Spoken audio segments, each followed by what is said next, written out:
Alright guys, here we go. Honda Genesis timing chain tensioner. We're gonna put a zip tie on this guide right here so it will keep the slack tight.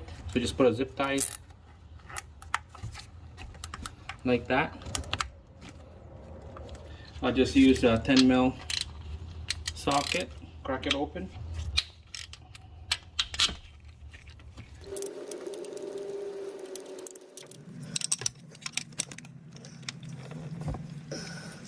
Alright, here we go. It's loose now, and this is about to come out. There you go, guys. Here's the old one, and here's the new one right here. I'm just gonna dip this in the oil, soak it in, get the fluid into the tensioner.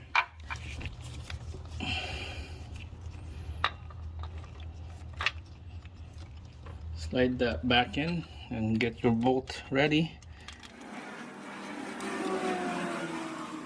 So the torque spec on this is 9.8 Newton meter or 8.7 foot-pounds. So I don't have a torque wrench that go that really low. So what I'm gonna do is I'm just gonna go nice and snug. So just a nice and snug, okay? Don't wanna go crazy with it. Like that, or you can feel the resistance. One more. There we go. That's it.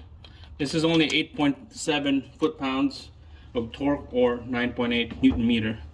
So it's not much. So this is installed, done. Now we'll take out the pin and eye strap right here. But first, we'll take out the pin. There we go. We'll cut the tie strap.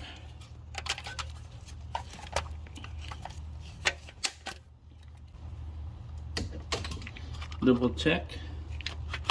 Alright, there's a little play. We'll adjust that.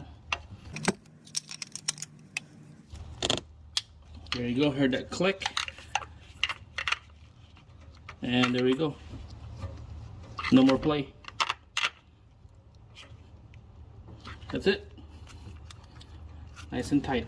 That's what causes that cold start up engine rattle when you have that sound.